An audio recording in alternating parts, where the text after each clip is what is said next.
Olha, então, inciso segundo, né? Desdobramento do princípio da liberdade, né? Liberdade de aprender, no inciso segundo, liberdade de aprender, de ensinar, de manifestar o pensamento, né? Então, essa liberdade de manifestação do pensamento, gente, é muito importante na educação. Obviamente que não vamos confundir liberdade da pessoa xingar os outros, né? E tal, etc., com uma certa disciplina que o processo pedagógico precisa existir, tá certo? Ninguém está aqui dizendo que o professor tem que deixar a criança fazer e acontecer com tudo, não. Não é isso. A gente está querendo dizer que dentro de um processo, né, de ensino-aprendizagem, a gente precisa estimular que as pessoas se expressem, que as pessoas sejam capazes, né, de expressar as suas visões de mundo, tá certo? Eu não sei se vocês sabem daquela história, né, do desenho de um bonequinho. Eu vou tentar desenhar aqui para mostrar para vocês. Deixa eu ver se eu consigo aqui mostrar para vocês essa história.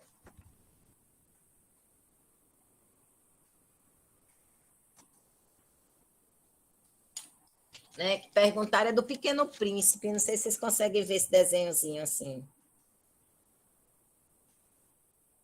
Vocês conseguiram ver? Sim. Então, aí, perguntando, né, a criança o que significava isso daqui, né? Aí o professor tinha feito um chapéu. Aí ele esperava que a criança dissesse um chapéu. Aí a criança disse, não, um elefante. Disse, como assim um elefante? Não, é uma cobra. Aí disse, como assim uma cobra? Disse, é uma cobra que engoliu um elefante. Então, assim, é nisso que a gente precisa pensar, que a imaginação, né, que a parte criativa do ser humano precisa ser respeitada e precisa ser valorizada, porque esse desenvolvimento da fala, esse desenvolvimento da construção cerebral, ele só ocorre quando ele está num processo de livre expressão, né, do ser humano. Então, é nesse sentido. Aí algumas pessoas utilizam isso muito mal, querem confundir com bagunça, baderna e etc., com a pessoa fazer danças com as crianças seminuas, ou com coisa desse tipo, com gestos obscenos, etc. Isso não é manifestação de pensamento, né? Manifestação de pensamento vai em outro sentido, né? Isso é uma degradação de valores, inclusive de respeito, né? Enfim, mas a gente está nessa base e vai que é isso mesmo que a nossa sociedade quer e eu sou a minoria. Então, eu sempre penso no seguinte, eu acho que o povo quer isso mesmo, né? Quando diz assim, Ave Maria, brasileiro faz cada coisa, uma música tão...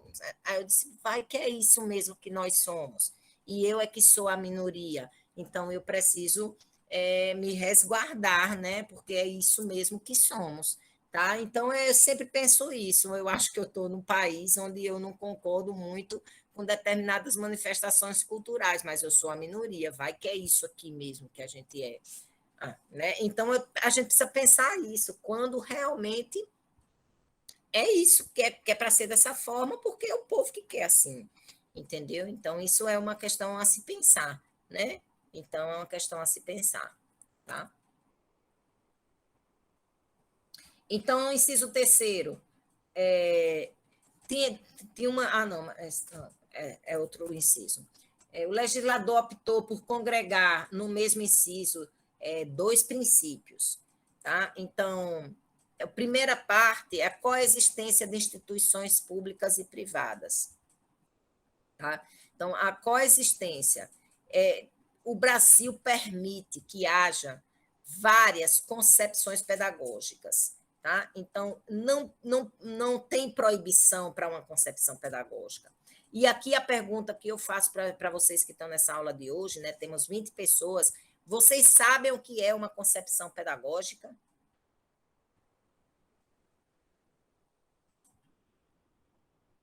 Seria o mesmo das teorias pedagógicas? Sim. É que, tipo, por exemplo, pelo menos na educação física, a gente tem a crítica superadora, a crítica emancipatória, e vão destrinchando, né, várias outras a partir dessas. Seria Isso. Você citou aí duas que estão ligadas à ideia progressista, né? Que são as isso. críticas emancipatórias e tal. Tá? Essas teorias críticas, elas estão mais ligadas às ideias progressistas. Quem faz uma boa distinção, deixa eu ver aqui o livro, é o José Carlos Libano, ele tem um livro, né? Deixa eu pegar aqui rapidinho, vou mostrar aqui para vocês. Só um momento. Tem o livro A Democratização da Escola Pública, que é dele. Exatamente, nele. E também no Pensamento Pedagógico de Moacir Gadotti. Pensamento Pedagógico Brasileiro, de Moacir Gadotti. Nesse também você encontra dois livros que vão explicar o pensamento pedagógico e democratização da escola pública. Não estou encontrando aqui agora. Deu uma mexida aqui nas minhas coisas.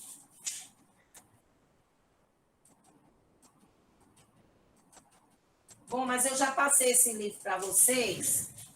Democratização da escola pública, eu já passei. Esse é outro, né? Do Moacir Gadotti.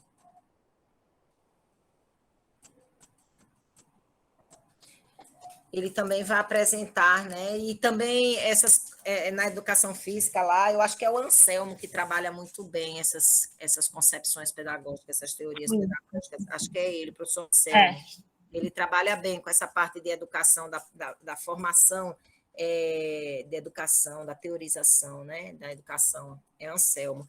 Então, o pensamento, as concepções pedagógicas, gente, uma concepção pedagógica, ela vai ter ali inserida, dentro dessa construção do que é uma concepção pedagógica, uma ideia do papel do professor, do papel do aluno, da própria escola, do Estado, né? Então, esses agentes estão ali descritos, tá? Então, uma concepção pedagógica muito comunicada hoje em dia e defendida pelos professores é a concepção pedagógica de Paulo Freire, que se chama pedagogia libertadora. Tá? Então, qual é o papel do professor na pedagogia libertadora? Qual é o papel do professor, do aluno na pedagogia libertadora? Qual o papel da escola? Qual o papel do Estado? Que sociedade queremos construir? Tá? Então, o professor José Carlos Libânio, ele muito didaticamente, ele separou, né, as principais concepções pedagógicas identificadas no Brasil em dois grupos, as liberais e as progressistas, tá? E dentro dessas concepções progressistas, ele coloca, por exemplo, a crítica social dos conteúdos do Demerval Saviani, que eu apresentei um texto para vocês lerem logo no início aqui do semestre, que é sobre a natureza e a especificidade da educação. Tá? Então, é o texto de entrada de uma concepção pedagógica que muito abraçada por grande maioria dos profissionais brasileiros, que é a pedagogia crítico-social dos conteúdos. Existem outras pedagogias críticas, existem as libertárias, as não diretivas, mais abraçada aí pelo pessoal da psicologia, muito humana, etc. E também a libertadora, muito forte. Tá? Então, essas pedagogias, essas concepções pedagógicas, elas são exemplos, né? Exemplos, elas vão se agregando, né, elementos e vão também se desdobrando em pedagogias subsequentes, né? Desmembrando e acrescentando outros elementos e criando novas concepções pedagógicas. Um exemplo de uma concepção pedagógica liberal que está sendo política de governo nesse momento é a concepção pedagógica das escolas cívico-militares. Então, a concepção pedagógica cívico-militar tem todas as suas bases, né, de como é a figura do professor, como deve ser a escola, etc. E tem amparo desse governo, como política de governo, amparo financeiro para que seja incentivado. Tá? Então, eu vou apresentar aqui, no semestre, acho que no semestre passado, eu chamei o coordenador das escolas cívico-militares nacional para ele ter uma intervenção aqui na nossa disciplina, para explicar um pouco para vocês. Né? A gente não conseguiu encaixar horário, mas eu vou tentar de novo com ele, para ele apresentar para a gente o que é a escola cívico-militar, já que existe tanta crítica, né, dessa concepção pedagógica. Muitas pessoas me disseram, é inconstitucional, professora, as escolas cívico-militares, porque representa uma ditadura militar. Número um, né, o Brasil não teve uma ditadura militar, teve um regime militar, né, há quem considere uma ditadura, mas o que a gente teve, na verdade, foi um regime militar, porque o Congresso continuava funcionando. Se o Congresso continuava funcionando, encaixa muito bem com esse conceito de ditadura, mas isso também não é dito para a população, né? Porque quando as ditaduras, eles fecham o Congresso, né? É um regime militar, o Congresso continuava atuando e fazendo as leis. Né? O que ocorria é que os representantes do Poder Executivo eram militares. Então, o Poder Judiciário funcionava lá com a sua independência, sem ser militares, e também o Congresso também funcionava sem ser militares. Então, era civil, o Poder Legislativo civil e o Poder Judiciário civil, só o que era executivo só o que era militar era o executivo, mas o povo costuma usar o termo ditadura, né? Então, assim, eu até vejo, né, como uma deseducação, né? Porque vamos criticar tudo o que aconteceu, mas vamos usar os conceitos corretos para explicar as coisas, né? E não falsear, né? Falsear. Mas é isso que ocorre no Brasil sempre, né? As coisas são ditas de forma meira, né? Então, assim, e aí vai se criando entendimentos equivocados que perduram anos para serem desconstruídos. Então, gente, a concepção pedagógica cívico-militar é um exemplo, e ela não é inconstitucional, porque aqui no inciso terceiro nós temos, né, pluralidade de concepções pedagógicas. Tanto pode existir a mais libertária, que é anarquista, pautada no pensamento de Joseph Proudhon, né? Pode existir, pode uma escola se dizer anarquista, não tem problema, né? E como também a gente tem aí a escola tradicional. Né? Professora, a senhora, como pedagoga, a senhora faz uso de qual concepção pedagógica? Como é que a senhora escolhe, né? Como é que a senhora se coloca dentro dessa escolha? Eu digo, sim, eu tenho uma clareza, sim. Eu sou uma professora do ensino superior que faz uso da pedagogia tradicional, tá? Para o meu processo de ensino-aprendizagem, onde eu sou o centro, né? Disseminador do conhecimento ali. E nem por isso o meu aluno é proibido de falar, porque as pessoas fizeram também o vínculo que na pedagogia tradicional existiria castigos físicos. Não, não existiria. Isso aí são os distúrbios. Né? Se você pegar lá Pestalozzi e Rebar, você não vai ver eles falando em agressões físicas como processo de aprendizagem, tá? Então, a outra pedagogia que congrego e troco momentos entre pedagogia tradicional é a crítica social dos conteúdos, tá certo? Eu trabalho um pouco a crítica social dos conteúdos. Ô, professora, a gente pode dizer que para a gente poder escolher uma vertente, né, para poder seguir, uma pedagogia para poder seguir, a gente tem que pensar em qual resultado ela vai trazer, porque eu fico pensando assim, a gente pode testar várias, né, no decorrer da nossa atuação como docente, mas vai depender muito do que a gente quer formar. Eu penso assim, que para eu escolher uma pedagogia, eu tenho que pensar primeiramente que cidadãos eu quero formar, né? Os meus alunos, o que eu quero formar com eles. E aí, posteriormente a isso, que eu decidi o que eu quero formar, é que eu venho escolher a pedagogia. Eu estou certa nesse pensamento ou não? Sim, perfeito. Está certíssima. Nós precisamos pensar qual o tipo de cidadão no Estado que a gente vai formar, tá certo? Então, a gente precisa perguntar o que é que o Estado precisa, né? Também. O que é que a nossa sociedade precisa? Lembra do primeiro texto que a gente leu lá, Educação, Educações, Aprender com o Índio? Adianta eu mandar ele estudar lá no modelo de concepção pedagógica e quando ele voltar para cá ele não servir à sociedade? Ponto. Então, a pergunta que eu faço é: nós, se olharmos para o que a gente vem fazendo e observar, estamos aplicando isso, e qual o resultado ao aplicar isso tivemos? Você vai continuar escolhendo isso? Se você viu que foi sendo aplicado isso, foi sendo aplicado isso, você de novo vai dizer, mas eu quero aplicar isso, sim, mas você viu que quando foi aplicado isso não teve resultado. Bom, essa é a minha questão, que eu venho dizendo. Se tivesse bom, a gente estava tendo bons resultados. Você está me entendendo? Então, o argumento de uma pedagogia necessariamente não leva à realização do que ela argumenta no início.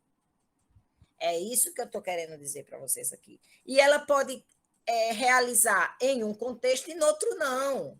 E esse tipo de reflexão a gente precisa ter. Quando essa pedagogia serve e quando ela não serve. Tá? Ninguém aqui condena, eu não condeno nenhum tipo de concepção pedagógica. Eu acho que para cada contexto cabe uma coisa ou outra. Eu vejo que quanto mais liberdade se dá, maior tem que ser o grau de elevação da sociedade antes de aplicar uma pedagogia muito cheia de liberdade. Tá certo? A sociedade precisa estar preparada, não ao contrário, eu vou aplicar tanta liberdade para que a sociedade se torne. Não. Muitas vezes a gente consegue mais liberdade quando não a praticamos em termos de processo pedagógico. Né? Então, a gente precisa pensar muito sobre isso. O que eu vejo é o seguinte: o que é fato, não estou colocando aqui nada que seja de minha opinião, o fato. Os resultados da educação brasileira estão bons. Eu creio que não precisa ser nenhum especialista em educação, doutor em educação, para dizer não, não estão bons. Né? Então, isso é fato. Aí você vai fazer aquela anamnese. Aquela anamnese. Qual foi a concepção pedagógica que defendemos, que aplicamos e que disseminamos de forma mais ampla em todos os sistemas de ensino? X concepção pedagógica, X teorização. Isso nos levou a esse resultado.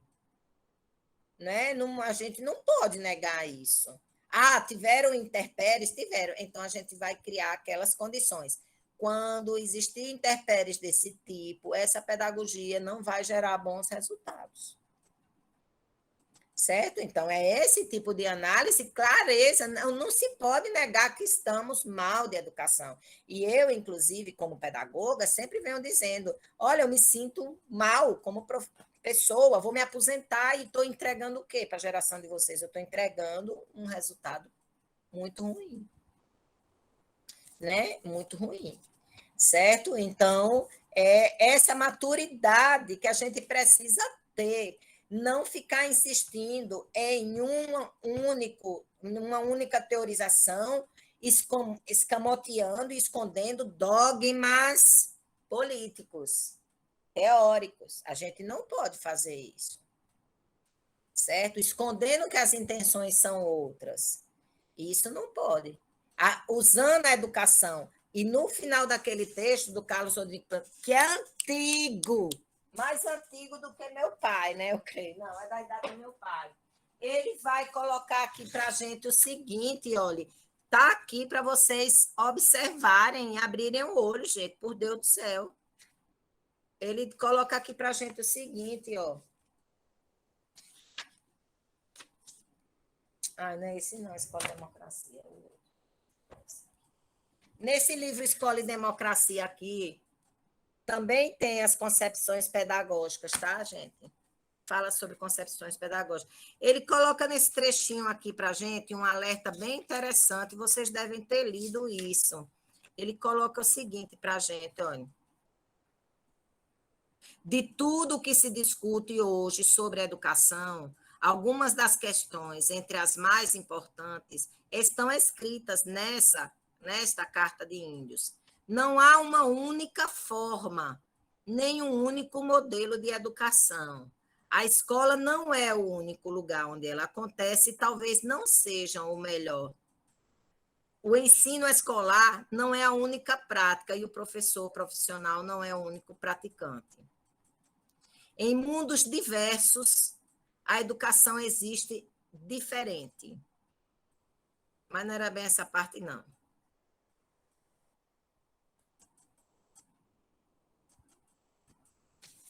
Ele fala assim.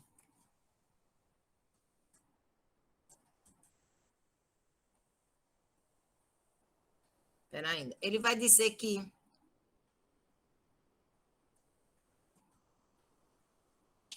Aqui, acho que é essa parte final aqui. No entanto, né, ele diz assim, quando são necessários guerreiros ou burocratas, veja bem, isso aqui tudo é uma metáfora, né? Quando são necessários homens de um tipo ou de outro, a educação é um dos meios de que os homens, né, no caso, lançam mão para criar guerreiros ou burocratas. Então, se a gente quer um povo aculturado, a gente lança mão disso para que o povo fique aculturado. Se a gente quer um povo que não pense muito, que não sabe escrever muito, a gente quer. Se a gente quer um povo briguento, que faz revolução por tudo, que vai lá, que tudo pega uma enxada para brigar, a gente também vai usar a educação para isso. É isso que ele está dizendo aqui, tá certo? Um povo, né, tal. Aí ele diz: ela ajuda a pensar tipos de homens. Mais do que isso, ela ajuda a criar tipos de homens, através de passar de uns para os outros o saber que os constitui e legitima. Aí vai. Mais ainda, a educação participa de processo de produção de crenças e ideias, de qualificações e especializações que envolvem as trocas simbólicas, bens e poderes que, em conjunto, constroem tipos de sociedade. E esta é a força da educação, é você utilizar a educação para criar isso aí, certo? Então, enquanto a gente fica discutindo um monte de bobagem e não vai fortalecendo nossa sociedade, coisa desse tipo. No entanto, olha só, no entanto, pensando às vezes que age por si só, livre e em nome de todos, o educador, olha só, porque a gente cai, cai num momento que a vista da gente fica embaraçada. Imagina que serve ao saber e a quem ensina, mas na verdade ele pode estar servindo a quem o constituiu o professor, a fim de usá-lo, olhe bem, de usá-lo e ao seu trabalho para os usos escusos que ocultam também na educação, nas suas agências, nas suas práticas e nas suas ideias que ela professa. Interesses políticos impostos sobre ela e, através do seu exercício, a sociedade que habita. Eu não escrevi isso, não, gente, eu apenas peço para vocês lerem. Tá? Isso é bem antigo, esse livro nem me lembro de que ano é, essa publicação. Isso é um alerta para você, professor. Quando é que você está sendo um soldado de ideologias? Quando é? Você precisa ter essa noção. Pois não. Se eu não me engano, tem uma versão de 81 dele. Eu não sei se é a primeira versão, mas é de 81. É, né? Certo. Então, o que eu quero dizer para vocês aqui é o esclarecimento. Você pode fazer sua escolha, assim, pautada nessa racionalidade que você colocou aí. Não há problema nenhum. Só que a gente precisa também analisar o que dá certo, o que dá errado, né? O que vem dando certo, o que vem dando errado. E também ser maduro o suficiente para pensar o seguinte: eu posso misturar, eu não preciso implantar uma coisa só, tá? A gente pode, em etapas diferentes, utilizar práticas, concepções pedagógicas diferentes, né? Isso é saudável. E pode também, por exemplo, variar um município assim, outro município é de outra forma e tal, tá certo? Isso é saudável, inclusive. Não existe uma condenação, uma endemonização de uma concepção pedagógica. Existem concepções pedagógicas adequadas a objetivos, tá certo? Então, é basicamente isso que eu venho dizendo. Se a gente vem utilizando uma determinada teorização, um determinado teórico, uma determinada concepção pedagógica, e os resultados não são bons, do meu ponto de vista, está na hora de pensar outra coisa. É assim que eu penso. Tá certo? Não está funcionando isso aí. Tá certo? Não está funcionando. Não é que eu discorde, eu estou dizendo que não está funcionando. Né? Eu estou vendo, os dados não estão batendo, né, gente? Os dados estão levando a gente para uma situação complicada em termos de IDH. Esse é o raciocínio que eu construo, estou compartilhando aqui com vocês, mas estou dizendo para vocês, vocês podem conhecer melhor, né, para poder se posicionar, devem conhecer melhor para poder se posicionar. Então, a primeira parte do inciso terceiro tá? Eu vou voltar aqui para o artigo 206. A primeira parte do artigo do inciso terceiro, ele fala das concepções pedagógicas, né? As concepções pedagógicas, né? Então, eu estou aqui no 206, a gente está exata pluralismo de concepções pedagógicas. Vocês passam um traço aí nesse I, né? Nessa partezinha que tem aí, I. Então, passa um traço, que eu acho que o legislador aí, ele poderia até ter colocado outro inciso. Essa economia de inciso, não sei por que aconteceu aí, né, gente? Mas vai tratar de coisa completamente diferente, essa segunda parte. Tá? Então, coexistência de instituições públicas e privadas é outro assunto, mas eles colocaram aí no mesmo inciso. E veja só, quando a gente estava discutindo a Constituição, existia um grupo muito forte que dizia que só deveria ser responsável pela educação só o Estado, que não deveriam existir escolas privadas de educação básica. Naquela época, a educação básica era muito atuante na educação básica a Igreja Católica. Hoje nem tanto, mas ela já foi muito atuante na educação. Então, por conta da nossa colonização, etc., né, as escolas católicas elas eram muito presentes em todos os espaços, em todas as cidades, grandes centros, etc. E então houve um embate, né? Um embate, e existia um grupo de educadores que defendia que somente o Estado deveria atuar. Essa ideia de que só o Estado atua, que a educação ser totalmente pública, a educação básica ser totalmente pública, geralmente está vinculada aos Estados socialistas. Eles é que têm essa concepção de que o Estado ele monopoliza a educação. E por razões que a gente viu aqui, né? Então, assim, o Brasil, naquele momento, ele decidiu que não, que seria permitido que a instituição privada atuasse. E hoje a gente vê aí que as instituições privadas estão aí, né, trabalhando ao lado das instituições públicas. O que fica de alerta aqui para a gente, com essa regra constitucional, com esse princípio constitucional, é que mesmo que a iniciativa privada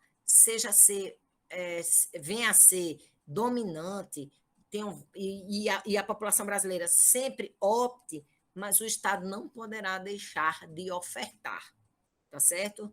Então, o que a gente vê? A gente vê que quando a questão econômica no bolso brasileiro melhora, ele opta pela educação privada. Quando ele fica mais apertado financeiramente, então ele vai para a iniciativa pública, ele vai buscar a escola pública para os seus filhos.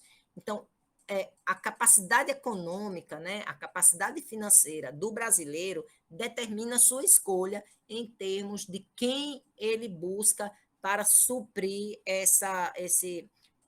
a formação, né, o seu direito à educação. Ele paga quando ele está economicamente mais equilibrado e ele só recorre à educação pública quando ele está sem dinheiro no bolso. Tá? Isso sinaliza para a gente que o brasileiro não confia na escola pública. Essa é uma verdade.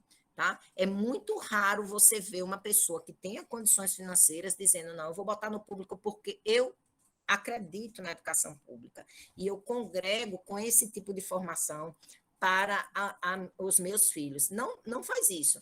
Inclusive, muitos professores, né, que defendem a escola pública não têm seus filhos na escola pública. Né? Eles têm seus filhos todos na escola particular. Esse é o primeiro sinal de que alguma coisa está errada. Né? Eu operei meus 2 olhos há uns anos atrás, e aí as pessoas me perguntaram por que você escolheu esse médico? Aí eu disse, porque ele operou o filho dele. Os 2 olhos do filho dele.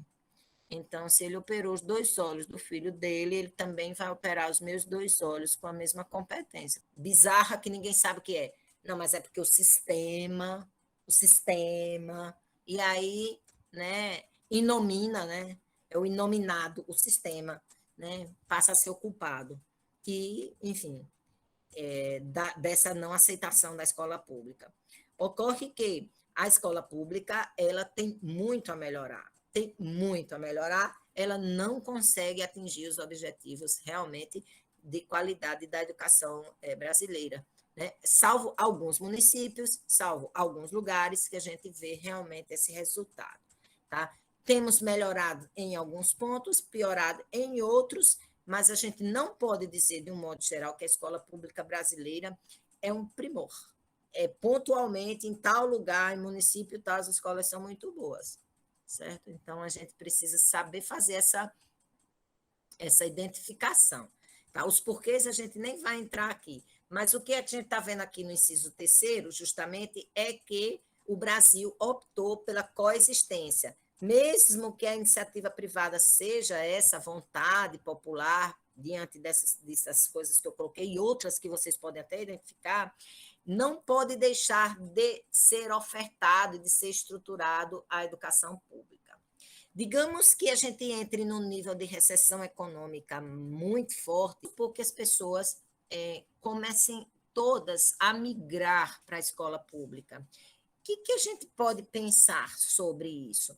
Que as escolas públicas vão precisar de mais escolas, mais vagas e mais contratação de professores. Isso impacta diretamente nas contas públicas dos municípios, principalmente, né? E dos estados por tabela, mas principalmente dos municípios. Será que os municípios terão condições financeiras para suportar um crescimento de busca por vagas, né? Pelo acesso à escola pública? Essa é uma reflexão que a gente faz. Então, a escola privada, ela serve como um freio e contrapeso, tá certo? A escola pública, e uma análise que eu vou colocar aqui, uma análise, certo? Olha, eu conheço gente que nos dias atuais faz o seguinte jogo, bota a criança na escola pública e paga outras aulas, né, particulares, professores particulares. Quando a pessoa termina, a pessoa concorre para o vestibular com vagas do público, porque estudou no público. Tá certo isso? Ou até passa o ensino fundamental todo numa instituição privada, né? Tem uma base boa, aí quando é primeiro, segundo, terceiro ano, vai para uma escola pública, sendo que no privado ele já teve tudo que vai aprender agora no ensino E médio, um né? cursinho Aí, super caro de tarde. então, aí vai concorrer com a gente, que estudou no público a vida inteira. Exatamente. Entendeu? Essa pessoa não precisa da escola pública, essa pessoa não precisa da escola pública. É um gasto desnecessário, entendeu? Eu acho que deveria ser revista essas questões de, estudou só o ensino médio completo na escola pública. Eu acho que deveria ser todo, né? Todo A o escola, ensino. a escola pública tinha que ser altamente de excelência e para quem tivesse nível de pobreza mesmo. Sabe por quê? Porque assim a gente tirava ela dessa condição, dando a ela o que melhor ela pode receber na vida, a melhor herança, que é a educação boa. Aí a gente dá uma educação fraca, péssima, etc., etc., dizendo para as pessoas que elas receberam alguma coisa, não receberam. Aí elas ficam pagando depois cursinho disso, cursinho daquilo outro e tal. Ou a gente fica fingindo que essa pessoa está preparada, que é o que está acontecendo no Brasil.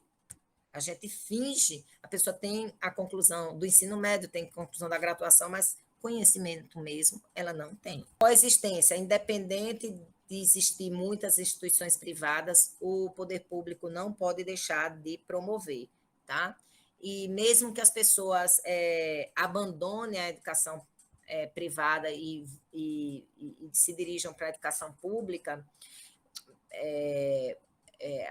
a existência da educação privada continua garantida e o poder público precisa atender a todos que procurarem.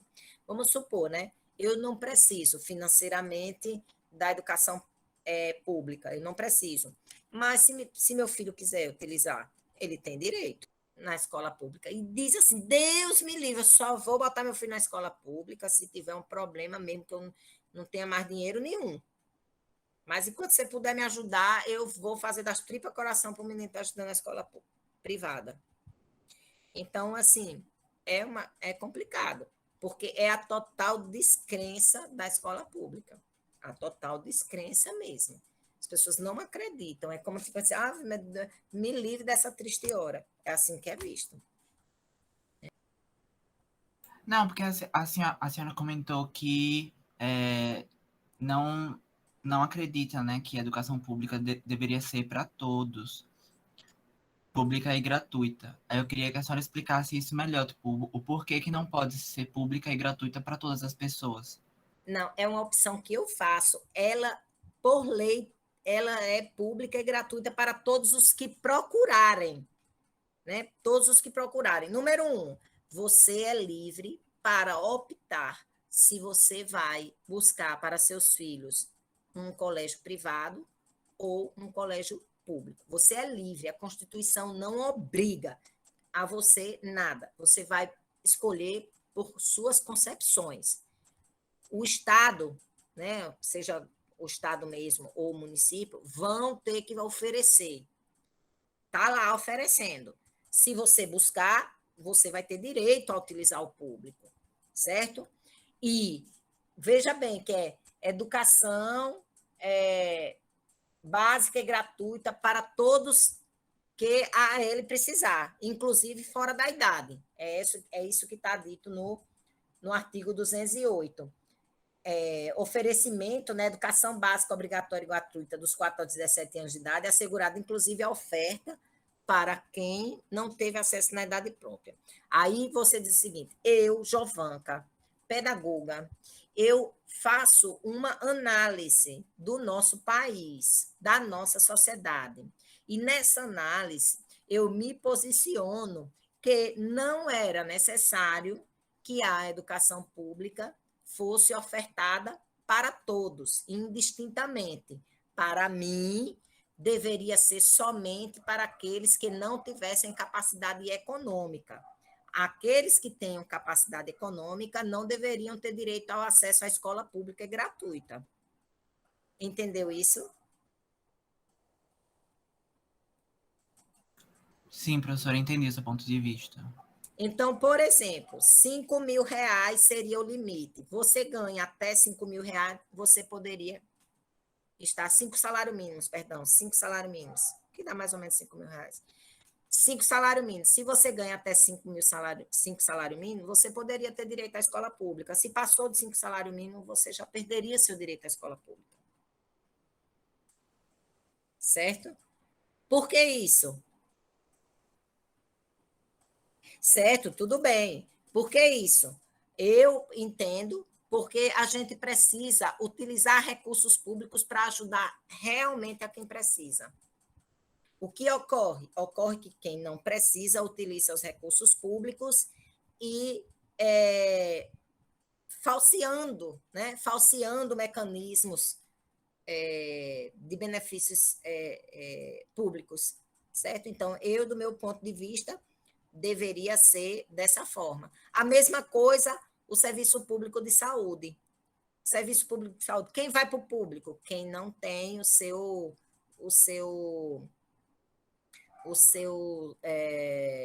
plano de saúde privado. Né? Mas a maioria das pessoas, assim que tem uma capacidade econômica, elas vão lá e fazem o seu plano de saúde. Assim que elas conseguem o emprego, vou pagar meu plano de saúde. Pronto, significa dizer o quê? Você não confia no público. Se nós desafogássemos, a gente poderia ter efetivamente ajudando as pessoas que são necessárias, todos. Que ocorre que esses todos não vão buscar, só vão buscar. Né? O que ocorre, gente? Eu vou dar um exemplo bem certinho para você. O que ocorre? Né? Uma pessoa que não tenha muitos recursos, ela faz das tripas colação, né? Até se endivida muitas vezes para colocar seu filho na escola privada, porque ela desacredita da escola pública. Então, ela faz um stick, puxa, tal, ela vai colocar lá na escola privada. E você vê, quando chega no fim do ano, a pessoa endividada e tal, aí não, vamos negociar aqui para poder matricular de novo, e vai pagar juros e tal, mas a criança está lá na escola privada, tá certo? Aí o que ocorre? Isso ensino médio também. Eu vejo gente fazendo a mesma coisa, tá certo? Aí o rico, a pessoa que tem condições, bota o filho lá na escola pública e paga os cursinhos. paga um monte de cursinho bom, paga um monte de coisa que a pessoa possa, professor particular. Quem mais está botando etiquetagem na cabeça dos jovens da gente é a universidade pública, com essa história de que como você entrou na universidade. Eu quero lá saber como você entrou na universidade. Eu quero saber se você tem boas notas. Pronto. Ah, mas você é da escola pública, você tem direito a isso, você tem direito àquilo, você tem direito a não sei o que. Aí nem viu que tudo aquilo foi um teatro. Então, o desempenho acadêmico já não é uma coisa interessante, ou seja, uma coisa realmente visitada. É uma coisa, é perguntar, você entrou aqui como? Oh, isso é label approach.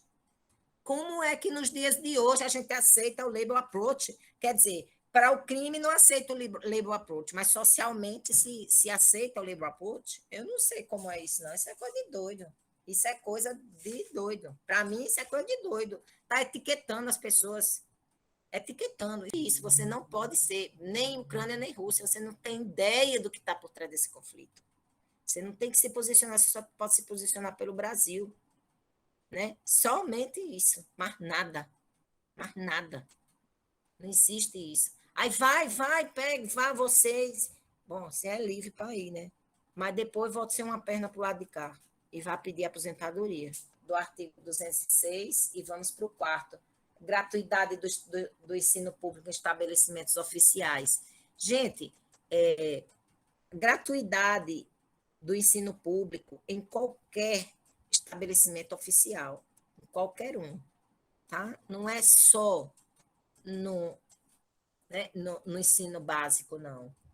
Então, no ensino superior e no ensino básico. E aí desembocou uma série de movimentação a partir dos DCS, das universidades públicas, contra a cobrança de matrícula nas universidades federais, tá certo? Então, está aqui, né, uma jurisprudência, né, súmula vinculante 12, diz que cobrança da taxa de matrícula da universidade pública é inconstitucional. Então, uma reportagem aqui, de matrícula nas universidades públicas viola o disposto no artigo 206, inciso 4º da Constituição Federal. Inclusive, a Universidade Federal de Sergipe cobrava, né? Cobrava. E eu tinha, nessa época, um aluno que estava em sala de aula lá, escutou, eu estava dando justamente essa aula, né? Onde a gente chegou no inciso 4º, e a leitura era do inciso, né? A cobrança o ensino público gratuito, né? Em estabelecimentos oficiais. E eu disse, esse ensino público gratuito tanto é educação básica como ensino superior. Então, não se pode cobrar matrícula, taxinhas disso, taxinhas daquilo outro, tá certo? Não se pode cobrar pelo uso dos espaços físicos. Vou alugar um auditório. Não pode. O auditório é para uso pedagógico. Para usos que não sejam pedagógicos, precisa se questionar se realmente esse uso não prejudica a atividade pedagógica. Então, é possível emprestar para outras atividades? Mas precisa ser ver se não prejudica a atividade pedagógica, porque os espaços das instituições públicas precisam ser para atividades pedagógicas. Se não estiver sendo utilizado para atividade pedagógica, é necessário que realmente seja encerrado, né, a atividade e tal, e não pode cobrar. E aí o menino, eu disse para ele, aqui vocês pagaram matrícula esse semestre, né? Aí todo mundo disse, pagamos, era R$5 na época. Aí eu disse, eu não sei porque vocês pagaram, porque a Constituição está dizendo aqui que não pode pagar, né? Que tem que ser gratuita. Menina, esse rapaz se levantou lá de trás, todo grosseiro. Menina, ele ficou chateado. Se levantou, não voltou mais. Passou um tempo, já era fim de semestre, ele me aparece. Aí sentado lá no fundo de novo. Aí, oi, você apareceu, que bom. Eu espero que você tenha entendido e tal. Ele, não, eu vim aqui em alto, assim, para a turma toda. Eu vim lhe pedir desculpa. Eu digo a mim, você não precisa pedir desculpa jamais. Não, ninguém precisa me pedir desculpa por nada que faça. Eu não sou juiz de ninguém, não precisa me pedir desculpa pelas coisas que faça. Certo? Não, a mim não. Eu sou uma professora e eu tenho a obrigação de me ensinar. Se você vai entender, ou se você só vai entender depois, para mim, diferente. Às vezes o que eu estou falando aqui parece ruim, né? soa ruim, é porque seu ouvido está acostumado a escutar certas coisas. Aí, quando a gente diz uma coisa diferente, você se sente incomodado. Então, mas a minha obrigação é essa. Aí eu disse, você não precisa me pedir desculpa, não. Você pensou da forma que você tinha condições de pensar naquele momento. Ele disse, não, a senhora viu a súmula. Eu disse, que súmula? Ele disse, a súmula número 12. Chegou. Aí eu disse, nossa, não tinha visto ainda, muito obrigada e tal. Aí li em voz alta para o pessoal. Aí ele disse, eu queria lhe pedir desculpas, porque eu não tinha entendido. Eu realmente, na época, não aprendi, mas agora, com essa súmula vinculante, ficou mais claro. Nesse contexto, a Universidade Federal de Sergipe também parou de cobrar, porque se cobrava, né? Então, hoje não há mais cobrança. E o aluno sempre me pergunta o seguinte: e a taxa da biblioteca que você paga? Eu disse, não, você paga por multa se você atrasar, porque a própria retirada do livro não é paga. Mas se você usar mal o serviço público gratuito, aí sim você paga uma multa. Você está pagando aí o prejuízo que você causou por utilizar mal o serviço público gratuito. Então, a taxinha que cobra lá é isso. Diploma, você tem direito a um diploma simplesinho. Se você quiser o mais rebuscado, o mais luxuoso, aí sim você paga, entendeu? Então, essa é a questão. Você tem direito ao basicão, gratuito. Quer luxo ou errou com a administração pública, é que você paga. Então, aquela taxa não é inconstitucional da biblioteca, tá certo, gente? Pode cobrar sim, tá? É isso. Tá? Então, gratuidade. Aí, valorização dos profissionais da educação escolar garantidos na forma da lei, gente, na forma da lei, plano de carreira, tá? Planos de carreira. Então, todo estado, município, assim como tem a lei da gestão democrática, vai ter a plano de carreira, certo? Do magistério público, o plano de carreira do magistério público. É obrigatório o plano de carreira? É obrigatório que tenha, porque você tem que começar e evoluir na sua carreira docente. Você precisa ter essa condição de evolução, tá certo? E o ingresso exclusivamente por concursos de provas e títulos. Tá? Inclusive, eu digo aqui, participar das atividades acadêmicas, esses seminários, monitorias, etc., lhe dá o quê? Lhe dá títulos acadêmicos, títulos, né, para que você concorra com pontos, tá certo? Nesses concursos. Ok? Uma boa forma é monitoria, eu acho, monitoria muito bom. Gestão democrática já falei, padrão de qualidade também já falamos aqui, né? Não existe o custo aluno-qualidade, está aí sendo desenvolvido, aperfeiçoado a cada ano, né? Mas a gente não tem uma unanimidade no que seja esse padrão de qualidade, a gente ainda está em desenvolvimento, porque, na verdade, até o momento a gente não sabe qual é a qualidade da educação brasileira, né? Então, a gente tem poucas referências para traçar o que é essa qualidade. Resultados não estamos demonstrando, então a gente tem aí uma grande tarefa para discutir aí em termos de qualidade, tá certo?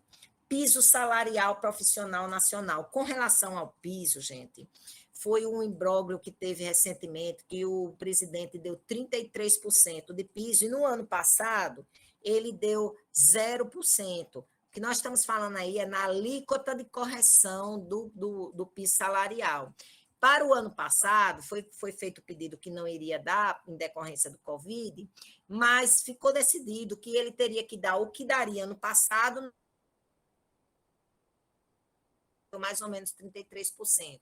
Mas me parece que o STF iria barrar esses 33%. Eu não sei bem o porquê, eu não acompanhei direito. Mas foi decidido que a correção do piso salarial seria de 33% esse ano.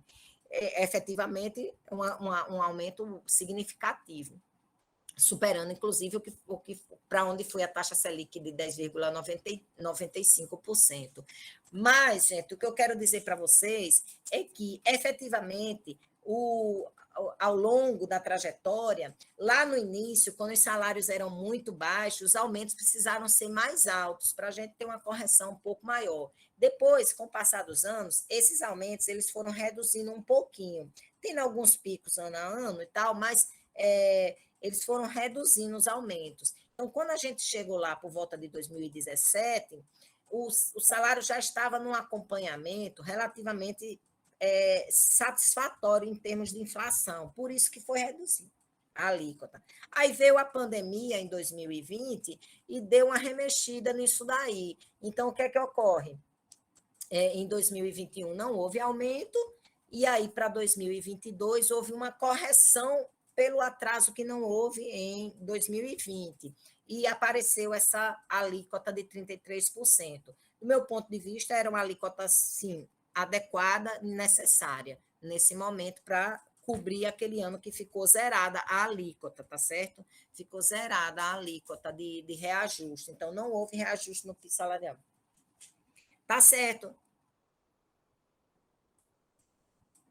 Ok, Lucas, eu também já vou encerrando e pedir a vocês que vocês Aqui está o resultado principal.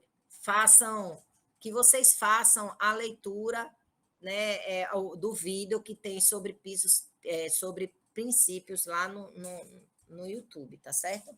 É isso aí, ok? Esse vídeo eu vou editar um pouquinho para não ficar tão comprido. Eu também vou encerrando a aula agora às 16 horas, e eu gostaria de perguntar a vocês se vocês têm alguma pergunta para me fazer.